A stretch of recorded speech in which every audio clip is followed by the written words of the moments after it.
Emily Sanders never imagined that a simple morning in her Georgia kitchen would turn into a nightmare that would leave her family shattered and a community in shock. It was a quiet, sunny morning in a suburban neighborhood of Georgia when the unthinkable happened. The streets were calm, birds chirped in the trees, and the usual hum of daily life filled the air. But inside one modest brick house at the end of Maplewood Drive, a horror waited to be discovered. Neighbors had started to notice something unusual. Emily Sanders, a 34-year-old mother of two, had not been seen for nearly 2 days. Her children were staying with their grandmother for the weekend, and her car was still parked in the driveway. Lights in the house were left on, dishes cluttered the sink, and the mail had begun to pile up untouched. Concern quickly turned to worry, and someone finally called the police, fearing that something terrible had happened. When officers arrived, the house was eerily silent. The front door, slightly ajar, creaked under their push as they entered. The faint smell of something metallic hung in the air, though they could not yet pinpoint its source. As they moved cautiously through the hallway, each step seemed amplified in the quiet house. When they reached the kitchen, they were confronted with a sight that would haunt many of them for years. Emily lay motionless in the center of the room, face down in a pool of deep red blood. Her body was twisted, suggesting she had struggled, but the kitchen, once a place of warmth and family meals, had been transformed into a scene of violence. Broken glass littered the counters and floor, while a kitchen knife lay nearby, its blade stained. Streaks of blood trailed toward the hallway, evidence of a desperate attempt to escape or fight back. The officers froze for a moment, absorbing the magnitude of what they had found. The children's absence did not lessen the horror. If anything, it intensified the sense of vulnerability that came with discovering a home so violently invaded. Nothing appeared stolen. Wallets, electronics, and even jewelry remained in plain sight. The absence of theft suggested a motive far more personal and sinister. Whoever had done this had not come for material gain, but for revenge, anger, or some other dark intention. Forensic teams were immediately called in. Photographs were taken from every angle, and officers cordoned off the area, ensuring that no evidence would be disturbed. Blood samples were collected, fingerprints lifted from the surfaces, and each fragment of glass carefully catalogued. The investigation was just beginning, but the clues scattered around the kitchen hinted at a struggle that had ended tragically. Outside, neighbors gathered quietly, their faces pale as whispers spread about the shocking discovery. Some remembered Emily as a friendly and kind woman who often waved to those walking by, her children always close at her side. The contrast between her gentle reputation and the brutal scene in her home left everyone shaken. As the day wore on, more details began to surface. Officers spoke to neighbors, friends, and family, piecing together Emily's movements in the days leading up to her death. Each account seemed to add a layer of complexity. Was this a random attack, or had Emily known her killer? The absence of forced entry suggested that the person who had taken her life might have been someone she trusted, someone she had allowed into her home. The reality of the situation began to settle in. This was not just a crime. It was a deeply personal tragedy. The house on Maplewood Drive, once a symbol of family and security, had become the center of a horrifying investigation that would grip the community and expose secrets that no one could have anticipated. The investigation into Emily Sanders' death began almost immediately, with detectives combing through the house for any clue that could reveal who had committed such a brutal act. Every inch of the kitchen, living room, and hallways was examined, and forensic teams meticulously documented the scene. The broken glass, the knife, and the streaks of blood were all carefully analyzed, each detail potentially holding a key to understanding what had happened. Officers noted the absence of forced entry, which suggested that Emily had either known her attacker or had willingly let them into her home.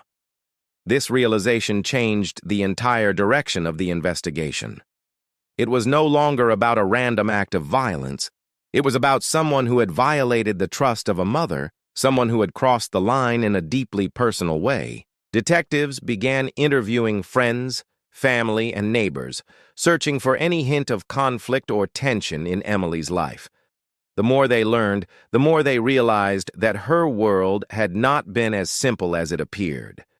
Emily was described as warm, hardworking, and devoted to her children, yet beneath her composed exterior, there were signs of stress and anxiety. She had recently ended a relationship with her boyfriend, Marcus, after months of arguments and threats. Friends spoke of late-night messages, heated confrontations, and warnings from Marcus that hinted at trouble. Naturally, Marcus quickly became the prime suspect, and officers started to examine his alibi with scrutiny. Marcus insisted that he had not been near Emily's house that weekend. Initial checks of phone records and surveillance seemed to support his claims. The detectives were frustrated. They had a suspect with motive, but the evidence did not place him at the scene. The investigation began to widen, exploring every aspect of Emily's personal and professional life. Detectives discovered that she had been meticulous about her finances and had recently been handling complex accounting matters at her job. There were hints that Emily had uncovered irregularities in her company's records, suggesting a potential motive beyond personal relationships. Every piece of information added new layers of complexity. Friends revealed that Emily had grown cautious in the weeks leading up to her death. She had mentioned feeling watched or followed, though she had never named anyone. The detectives realized that the case was no longer straightforward. It was not simply about a domestic dispute or a troubled relationship. It could involve someone who had felt threatened by what Emily knew or what she could expose. Forensic evidence from the kitchen also raised questions. Blood spatter analysis suggested a struggle, and some traces of skin under Emily's fingernails hinted at a close encounter with her attacker. The pattern of injuries indicated that the attack had been sudden and violent, but there was a level of precision in certain wounds that suggested control rather than random rage. Every detail complicated the narrative, forcing detectives to consider multiple scenarios. By the end of the week, the investigation had shifted from searching for an obvious suspect to unraveling a web of relationships and hidden motives. Detectives knew they were dealing with someone who had a personal connection to Emily, someone who had carefully planned or at least executed a devastating attack. The quiet, suburban neighborhood that had once seemed safe now held dark secrets, and every conversation, every record, and every small detail became a vital clue in piecing together the truth behind the horrifying scene in Emily Sanders' kitchen. As the investigation deepened, detectives began to explore Emily Sanders' professional life, seeking answers beyond the personal conflicts that had first drawn their attention. Emily had been working as an accountant at a small but reputable firm in the city, handling sensitive financial records for several clients. At first glance, her job seemed straightforward. But as investigators dug into her recent activities, they uncovered something far more complex and potentially dangerous. Financial records revealed discrepancies that Emily had flagged, small amounts of money disappearing from accounts, transactions that didn't make sense, and patterns that pointed to deliberate manipulation. Emails between Emily and one of her colleagues, a man named Richard Coleman, hinted at tension over these findings. She had been persistent, demanding explanations, and making it clear that she would report any wrongdoing if necessary. Richard's behavior became a focus of the investigation. He was called in for questioning, and though he appeared calm on the surface, detectives noticed subtle signs of nervousness. He claimed he had no involvement in Emily's death, insisting that the discrepancies were minor mistakes, nothing intentional. But forensic teams continued to analyze evidence from the kitchen, and the scratches found on Richard's arms raised suspicion. Investigators sent swabs for DNA testing, hoping to match it to material found under Emily's fingernails or elsewhere at the scene. Despite the scrutiny on Richard, early lab results came back with a surprising outcome. There was no match. The DNA evidence did not tie him to the attack. Marcus, the ex-boyfriend, had already been largely cleared due to verified alibis. With both initial suspects ruled out, detectives realized they were dealing with someone outside the immediate circle that had first seemed the most likely. The case was growing more complex with every piece of information. Detectives returned to the idea of motive and opportunity, looking at anyone who had access to Emily's home. They reviewed records of friends, acquaintances, and even casual contacts, searching for someone who had a reason to be there, but who had managed to remain unnoticed. Security cameras in the neighborhood were reviewed, and footage was meticulously analyzed. At first, nothing unusual appeared, but upon closer inspection, a figure was seen approaching the house late at night. The individual moved cautiously, almost deliberately, and carried what appeared to be a small toolbox. The footage was grainy, but the silhouette was distinct enough to suggest familiarity with the property. While the investigation had initially centered on obvious suspects, the discovery of the nighttime visitor opened new avenues. Detectives began to cross-reference the figure with people connected to Emily, friends, relatives, and anyone who knew about her financial discoveries or personal life. Interviews were conducted again, focusing on details that may have seemed insignificant before. Who knew about her routines? Who had visited her in the past week? Who might have had a reason to be angry, fearful, or desperate? As the team sifted through every lead, one possibility grew stronger. The killer was someone Emily knew and trusted, someone with a personal stake in her life and her actions. Each revelation narrowed the field, but also raised more questions. The scratches, the financial disputes, the late-night visitor, all pieces of a puzzle that had yet to be solved. Detectives were beginning to sense that Emily's death was not just a moment of uncontrolled rage, but part of a tangled web of secrets, conflicts, and hidden motives that were far more dangerous than they had first imagined. The breakthrough in the investigation came unexpectedly, triggered by a routine review of security footage from a neighbor's doorbell camera. Initially, detectives had dismissed the camera as offering little clarity. The grainy images had not revealed much beyond shadows and movement. But when they enhanced the footage frame by frame, a figure emerged, someone approaching Emily Sanders' house in the dead of night. The person moved with purpose, carrying what appeared to be a toolbox, and lingered at the edge of the driveway before stepping onto the porch. The camera caught the figure entering the house, and though the face was obscured, the gait and posture suggested familiarity with the property. It was clear that this was not a random intruder. Detectives worked tirelessly to identify the person. Cross-referencing friends, relatives, and associates, one name repeatedly surfaced: Daniel Sanders, Emily's estranged older brother. Daniel had been out of contact with the family for years, following a bitter dispute over their late mother's estate. Neighbors remembered seeing him in the area occasionally, but he had maintained a low profile, avoiding contact with Emily and her children. When confronted, Daniel claimed he had come to the house in an attempt to reconcile with his sister, insisting he had found her already injured and had called for help. His calm demeanor did little to mask the tension in his story, and detectives immediately requested samples of his fingerprints and DNA for comparison with the evidence collected from the crime scene. While waiting for the results, investigators dug deeper into Daniel's recent life. They learned that he had been struggling financially and had grown increasingly frustrated with the unresolved inheritance dispute.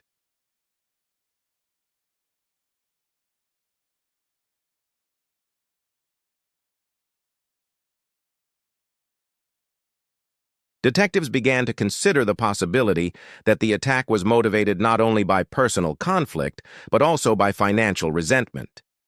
The forensic results provided a shocking revelation. Daniel's fingerprints were found on the bloody knife at the scene, directly linking him to the murder. Despite his claims of innocence, the evidence was irrefutable. DNA testing from skin under Emily A.'s fingernails confirmed that there had been a violent struggle between the siblings. Every detail pointed to a confrontation that had escalated beyond control.